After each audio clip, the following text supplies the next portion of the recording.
Hello guys, മറ്റൊരു വീഡിയോയിലേക്ക് എല്ലാവർക്കും സ്വാഗതം. ഇന്നൊരു ടെമ്പിൾ ഡേറ്റ് ആണ്. ഒരാൾ പെട്ടെന്ന് വിളിച്ച് പറയാണ് നമുക്ക് അമ്പലത്തിൽ പോയാലോ, കലശം കൂടിയിട്ട് വരാമെന്ന്.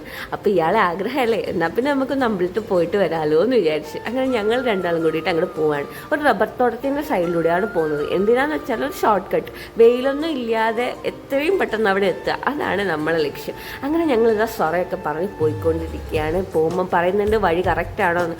ഒന്നുകൊണ്ടും പേടിക്കേണ്ട, ഞാൻ കൊണ്ടുപോകും. ഈ പൂവിൻ്റെ പേരറിയുന്നവർ കമൻറ്റ് ചെയ്യണം. അങ്ങനെ ഇത് ഈ തോട് ക്രോസ് ചെയ്യണം. തോട്ടിൽ വലിയ വെള്ളമൊന്നുമില്ല, വീണാലും പ്രശ്നമൊന്നുമില്ല, ഞാൻ പറയുന്നുണ്ട്.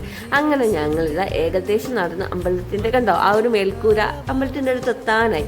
ഇതാണ് ഞങ്ങളുടെ അമ്പലം. എൻ്റെ വീഡിയോ കാണുന്നവരാണെങ്കിൽ മുന്നേ ഈ അമ്പലം കണ്ടിട്ടുണ്ടാവും. അപ്പോൾ നമ്മൾ ഫസ്റ്റ് തന്നെ നിന്നതുകൊണ്ട് വേഗം നേർച്ച കൊടുക്കാൻ പറ്റി. കലശം ഏകദേശം സ്റ്റാർട്ടായിട്ടുണ്ട്. കലശം നേർച്ച ചെയ്തതിന് ശേഷം നമുക്കിതാ പ്രസാദം കിട്ടിയിരിക്കുകയാണ്. പ്രസാദം ആസ്വദിച്ച് അവൾ കഴിക്കുകയാണ്. കാരണം അവൾക്ക് പ്രസാദം ഭയങ്കര ഇഷ്ടമാണ്. ഈ പായസം എന്നാ ടേസ്റ്റ് എന്ന് പറഞ്ഞുകൊണ്ടാണ് കഴിക്കുന്നത്.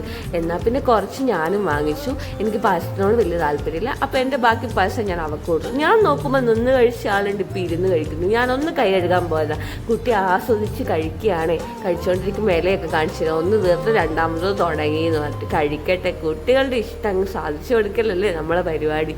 അങ്ങനെ ഞങ്ങളിതാ ഫുഡ് കഴിക്കാൻ വേണ്ടി പോവാണ്. അമ്പലത്തിൽ നല്ല കഞ്ഞിയും പുഴുക്കും അച്ചാറും കിട്ടും. അവിടുത്തെ കഞ്ഞിക്ക് ഒരു പ്രത്യേക ടേസ്റ്റാണ്. ഇതാണ് നമ്മുടെ കഞ്ഞിപ്പുര.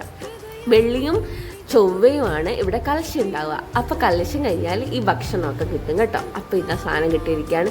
ആ വലിയ ആക്രാന്തത്തോടെ എടുത്തുള്ള കൈ പൊള്ളിപ്പോയി. ഇതൊക്കെ എന്ത്. അങ്ങനെ ഫുഡൊക്കെ കഴിച്ചതിന് ശേഷം അവിടെ നിന്ന് ഇറങ്ങിയിരിക്കുകയാണ്.